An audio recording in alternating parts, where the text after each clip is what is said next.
What's up, guys? GavinTube here. Sorry that I haven't uploaded for a while. I was pretty busy.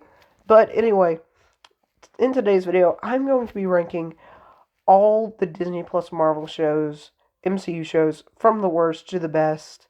Keep in mind, this is only going to be four, not counting Hawkeye, because, well, it just came out, and I don't want to rank it because I'll only have two episodes to go off by. So, in today's video, it is going to be WandaVision, Falcon and the Winter Soldier, Loki, and What If. Because I finally finished all of them, and now I finally have a chance to rank them. So, let's just get right into the list. So, in the last place is going to be WandaVision, and I didn't really hate the show or anything. I actually really liked it. It has great character development with Wanda and this world she's created, really just because she's just trying to cope with the loss of Vision. And I really like how they have just like side characters from past MCU movies come back, like Wu from Ant-Man and Monica Rambeau, who's now all grown up, just trying to investigate this weird reality that she's created.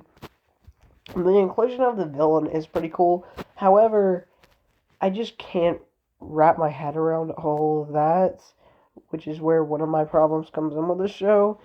The villain Agatha, she's not forgettable, but she's just really, really confusing and complicated. And this movie doesn't have that much action, and I feel like when they introduced when they had what's his name? Evan Peters in the show, I was expecting, that to prove kind of the multiverse, and then like that would prove that there was going to be like an X-Men movie, but that didn't really go anywhere, and it was actually just turned out that he was like a faker or whatever, and so yeah, that was just really disappointing. But yeah, I mean, I like the show. It's just, it's in last place because it didn't have that much action. That's the main reason, and those just a few other reasons. So in third place is going to be Loki. So I actually thought that this was going to be better than both WandaVision and Falcon and Winter Soldier when it came out. Just because, like, Loki's one of my favorite villains, and he's one of the best villains in the MCU. But I guess the problem that I had with it is that I thought he was only going to spend like the first and second episode with the TVA, but he ends up spending like basically the whole series with them. And while it was a really good show, seeing all the Loki variants and him going on all these really cool adventures, it was definitely confusing trying to figure out where, like, what what exact time it was in, and it was kind of confusing. All the Loki variants, like where they exactly came from. Like, where was that place where he saw all those Loki variants? Why was Thanos' copter there? Because Thanos' copter from the comics was actually there. Like, yeah, Thanos has a helicopter. But anyway, not the point. So yeah, it was just kind of confusing, but I like that this show does have a lot of action, and it explains, like, there's like time cops is what the TV is. So that was just really cool to see. But yeah, I kind of was wishing this was gonna be in second place, or second or first place, but no, it's at third, unfortunately. Just for those few reasons, really. But anyway, coming in at third place is Falcon and the Winter Soldier. So I do like the way that this builds on Falcon's character. And, you know, Winter Soldier, he has some character development, but I feel like Falcon has more. But I can kind of understand it. I mean, a lot of people complained about that, but you gotta remember, Falcon's been in the MCU technically longer than I mean, no, sorry. The Winter Soldier has been in the MCU longer than Falcon has. And it kind of makes sense if we focus on Falcon more, I think. Because we didn't really... I feel like I didn't know a lot about him before this show, and a lot of people didn't. We got to see him as, what his family was going through, like after the snap. And the villain is alright. Like, really, she's just a girl that's trying to get her point around, but just in a really wrong way. And Falcon, like, he thinks that she's just really misguided. And, like, she didn't deserve to die or anything. Maybe, like, could go to jail for a little while or something, but she shouldn't be, like, treated like a terrorist. Which, I mean, yeah, I kind of understand, but it was just kind of confusing. Like, I don't think he knew everything that she did. Like, the way he was talking to those people in New York after, in the finale when he had the fight with them. But, I mean, it's a pretty solid show. I did like, Winter Soldier. He's not just there. He's definitely, a partner of Falcon. They both have a lot of action in the show, but I kind of just wish that Winter Soldier had a little bit more, because Falcon already gets a lot in the show. Walker, I think he's a cool addition to the show. Kind of like how, like, they're like, okay, so, Captain America's gone. I don't know, dead? I think he's dead, but, like, yeah. So the old Captain America's dead, so now we need a new Captain America. And obviously, Steve wanted Sam to be the new Captain America. But instead, just like immediately, without going to Sam, they had to give it to this guy. But it is kind of Sam's fault because he decided to put the shield in a museum. He shouldn't have done that. But yeah, and then I kind of like how, like, after the girl kills Walker's partner, he kind of goes off the rails. Showing what some superheroes actually have done in the comics, where they will kill, like, very brutally. And I don't even think he got the right guy. So, like, he's not a bad guy. Walker's not technically a bad guy, but he did something that a hero shouldn't do, and that's kill. And I kind of like how he becomes a agent. Yeah, I think he becomes an agent at the end of the show, which was cool because, we were just kind of continuing his character arc. We didn't forget about him, even though he did do some wrong and he had to stop being Captain America.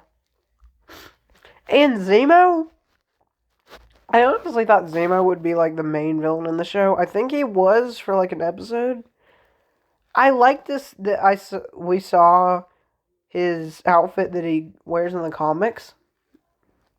But I definitely think he could have been there more in the show. But yeah, it was cool to see him. But yeah, the villain in the show, she's not the best, really. But now, coming in at number 1 is What If? This show was insane.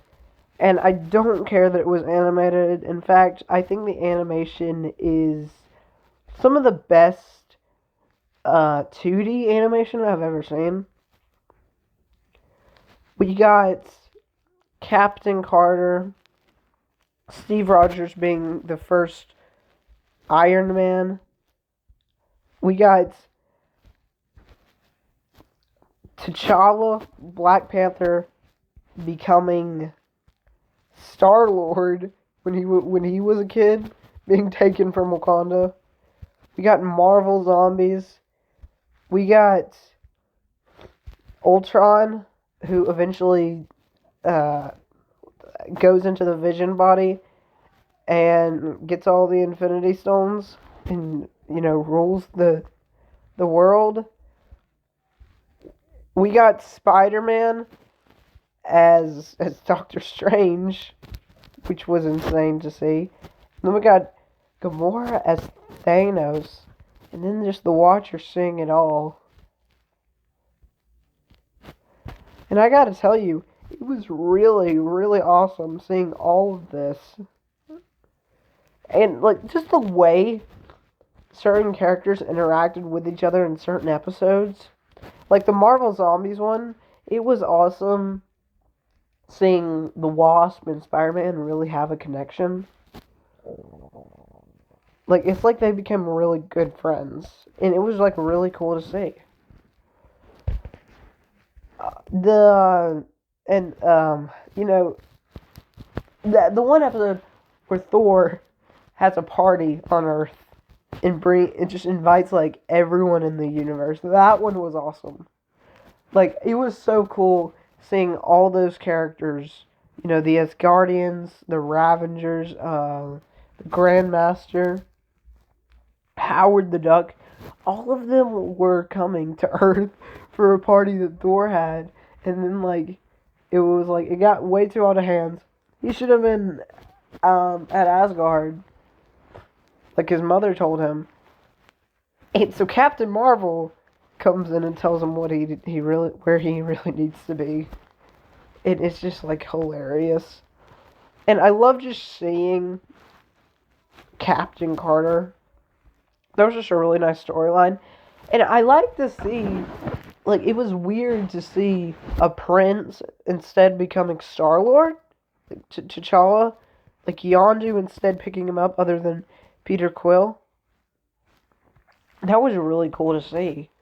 Just him instead of him being raised to be a king, he is raised, in space with a blue guy, a Ravenger, a space pirate, really. And even seeing Thanos as a Ravenger in that one episode, that was epic. That was just so epic. And the Marvel Zombies, that one was, wow. I really like zombie movies, so it was just awesome seeing, and I'm a huge fan of Marvel, obviously, so it was awesome seeing Marvel characters as zombies. Just really, really awesome. And the way they did the whole story with, it was a quantum virus, and that was the zombie virus that turned everyone into zombies. It was great. It was very well executed. This show, I'm just going to say it, I have no complaints with. It was great that they finally introduced the Watcher, telling a story from his perspective, seeing all these different realities and universes. And then eventually, at the end, them coming together. It was just really great, and, I feel like this kind of sets up the way we could introduce even more characters into the MCU, like the X-Men and the Fantastic Four, which I still really can't wait for. And I know it's going to be a while before we see them still, but, it's happening. But yeah, this was awesome seeing. But anyway, yeah, so that's my ranking of all the Disney Plus Marvel shows. Except for Hawkeye, of course. I couldn't do that one because it's not done yet, guys. And I guess I might do another list on this. I will also be soon make a video. My next video is going to be a breakdown of the Spider-Man No Way Home second trailer. And I'm also going to be talking about, not in that video, but in another video. So in another video. Does No Way Home, does it have more hype than Endgame had? So yeah, I'm going to be making a video about that, because I'm kind of concerned about it, honestly. But yeah.